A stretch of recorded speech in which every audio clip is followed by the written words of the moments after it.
lesson is how to bathe your horse in preparation for horse show. And we have a perfect specimen here, the gray horse.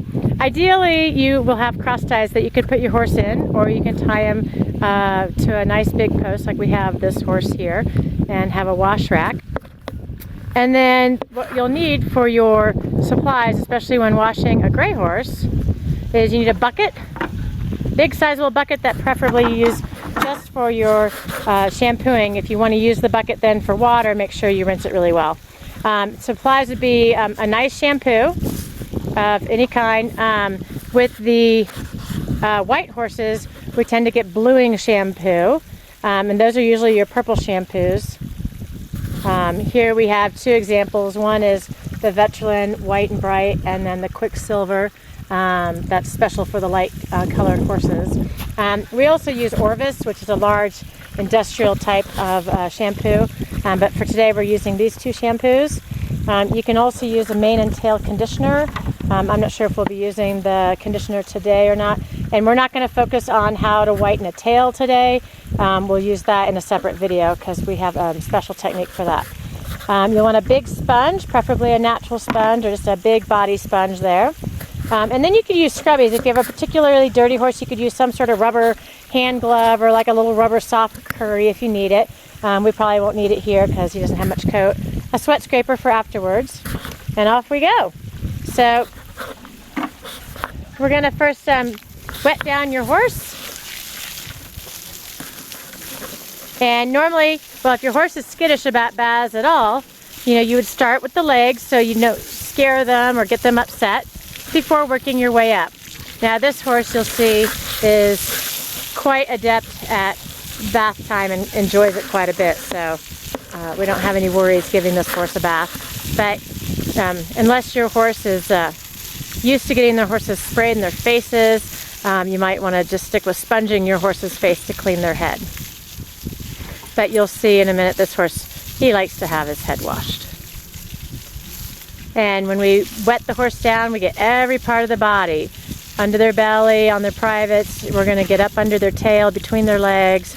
So this is this horse just got ridden, so he's getting washed down before his bath.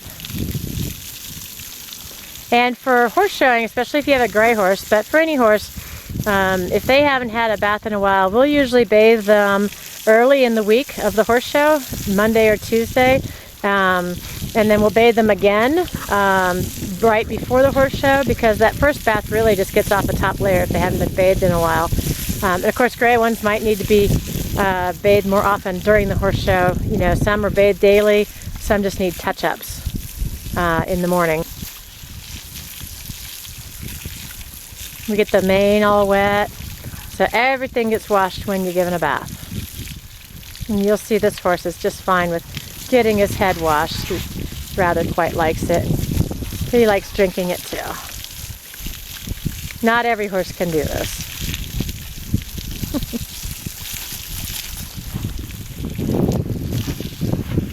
So now she's going to do the mixture of her shampoo, and she'll just pour in a gloop of that. I think she might even be mixing her shampoos, which is okay to do, depending on what you're doing. And what you'll find is you'll have a bucket with shampoo, but then for those trouble spots that really need whitening or cleaning, you'll find you're going to put soap directly onto the horse in order to get those spots even cleaner. So she'll fill this bucket all the way up in order to shampoo them. Okay.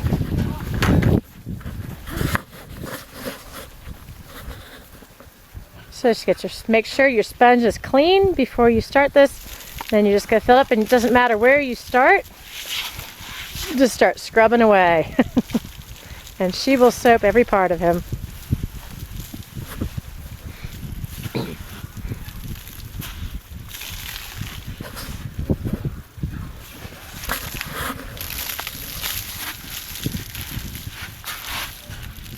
Important too that you scrub the belly really well and make sure that the dirty water that's running down from his sides doesn't sit there to dry, or at least on a gray horse or lighter colored horses, you'll end up with dirt rings. So it's important to wash that dirty water off of them as it comes down their sides.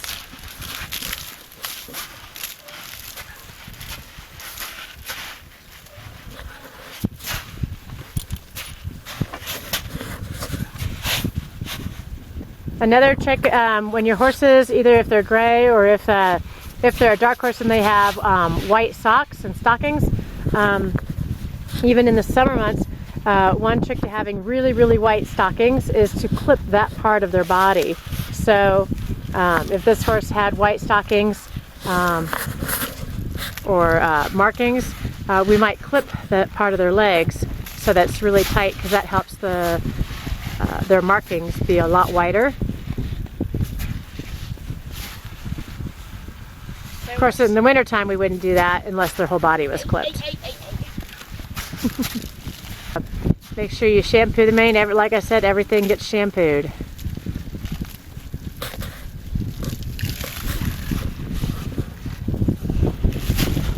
And you can see that sometimes after she's done soaping, she'll wring out the sponge before she puts it back in, and that's to prevent from putting filthy water into the clean soapy water that you're trying to use.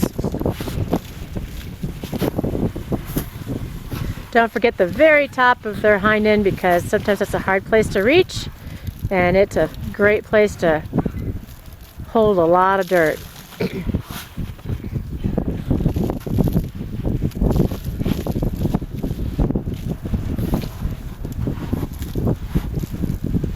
Also remember when you're giving baths that if it's cold outside, you should use a mixture of, you should use warm water and preferably have a wash rack inside so that your horse doesn't get chilled.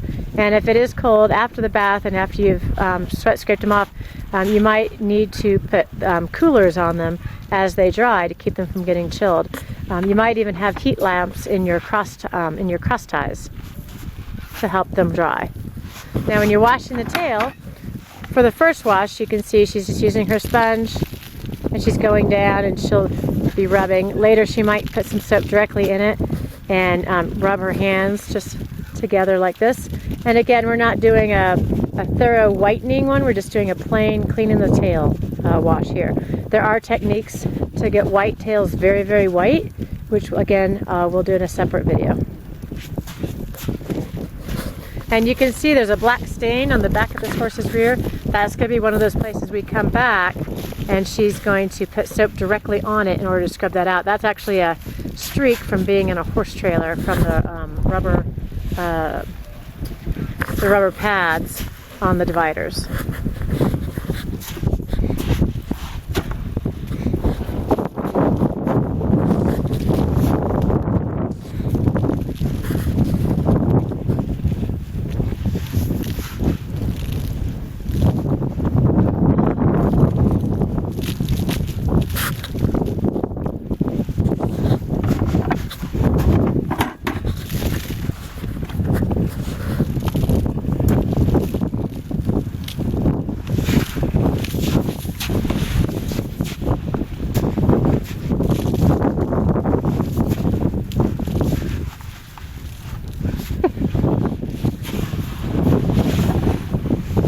You get down the hind leg too. Oh, yeah. Yeah. This stuff doesn't really. Yeah. Doesn't get it super wide.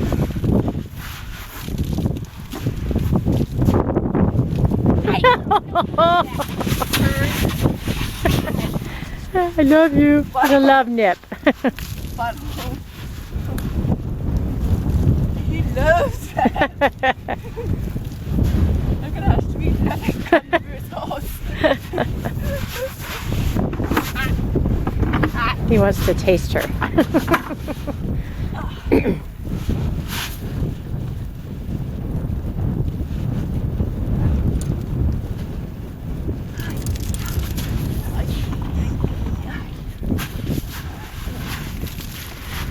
Yeah, she can undo the halter on the halters that have clips.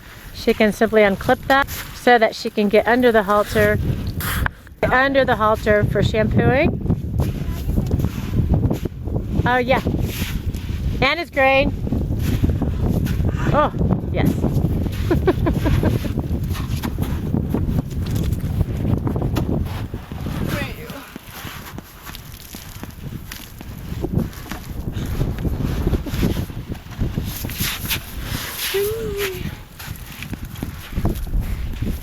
Like,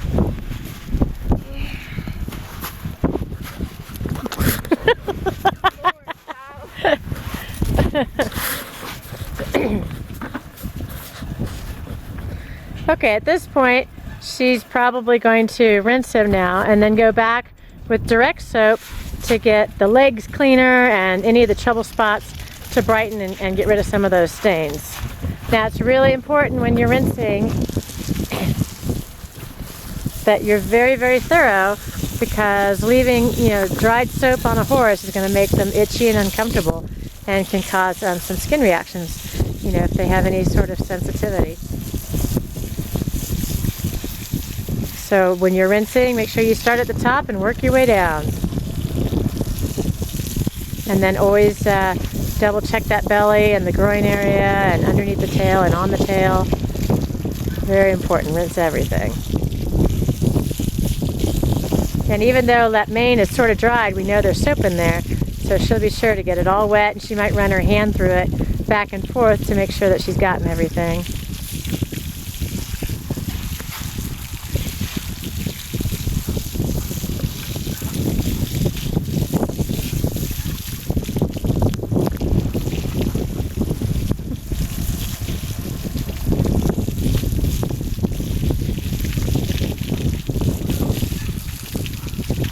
Sometimes as a treat you can offer the hose to your horse's mouth because they like to drink out of it.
Give him a drink at the very end.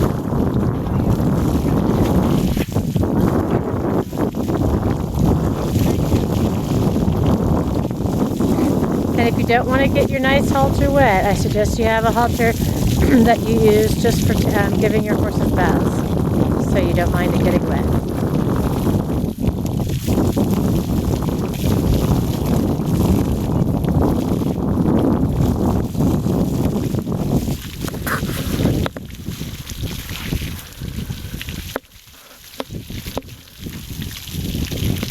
And then he'll get a drink as a reward.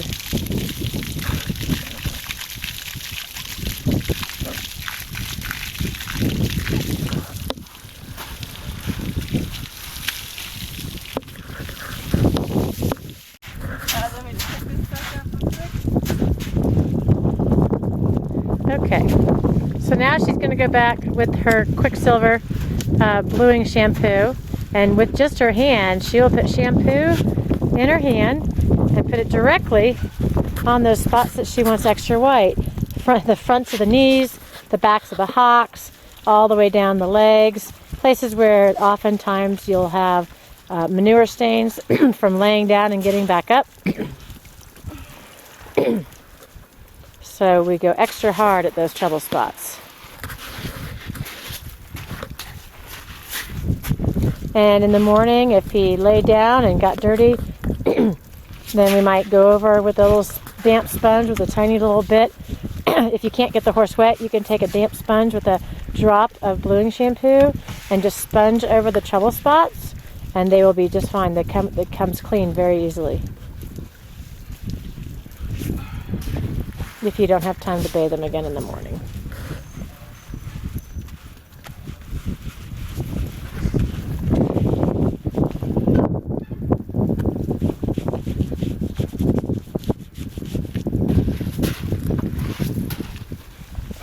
Here's the trouble stain.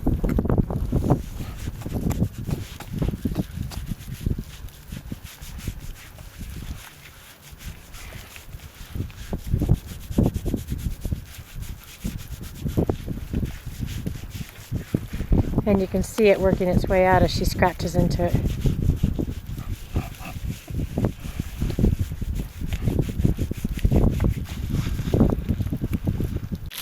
So now last step here is just to rinse it all off really thoroughly. All the concentrated levels of soap.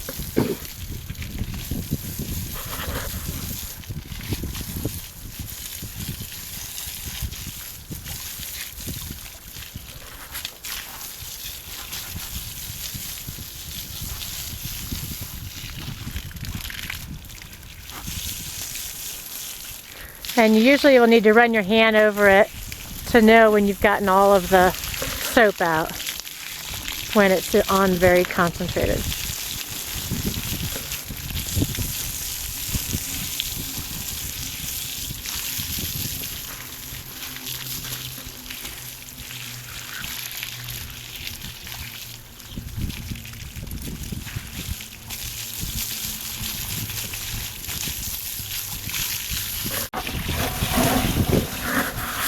So next step, we haven't sweat scraped yet, but she's going to rinse the bucket out, and we'll show you a technique for getting the soap out of the sponge as well. So whether you're on gravel or concrete, concrete works best, and it helps if you don't have a muddy shoe. What I like to do with these big sponges, or any sponge, is lay it down, and then you simply fill it with water with your hose, and then you're going to step on it, and you'll see the shampoo squirt out. You can do that several times on one side, and then you'll turn it over, do it a few times on the other side, and you'll be good.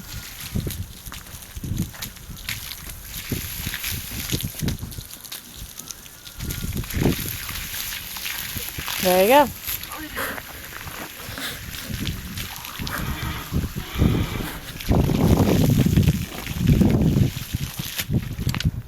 Okay, next, we're going to sweat scrape the horse. And there's different kinds of sweat scrapers.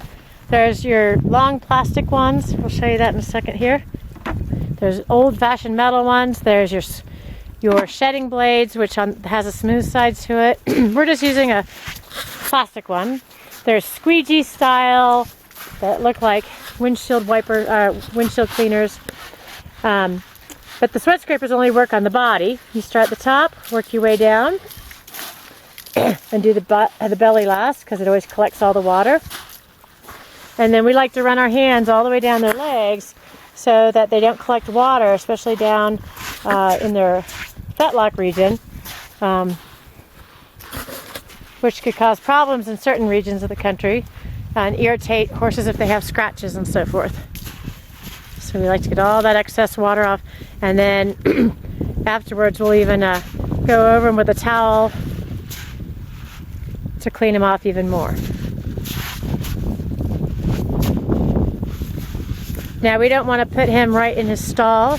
Now he won't roll, but a lot of our horses will roll. Many horses will roll right after they get wet. So you can either leave your horse tied up, perhaps with some food, or you could walk them and graze them while they're drying off, especially in a nice little breeze.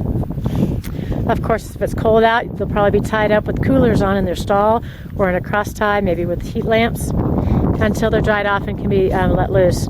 If you're getting ready for a horse show, depending on the weather, we recommend after they've dried to go ahead and put a lightweight, a proper covering on them, whether it's a sheet or a blanket, to help keep them as clean as possible through the night. So the next morning you won't have much touch-up to do. Now what she's doing here is she's putting on some mane and tail conditioner, and she's just going to, you don't have to rinse mane and tail out if you don't want. You can just leave it in to help keep it conditioning. In fact, a lot of the Western people, when they're doing their horses' tails and getting them ready for tail bags, is they'll put mane and tail or a conditioner in the tail. When they braid it down, they'll leave it in and before they put it in the bag, and it keeps the tail really nice.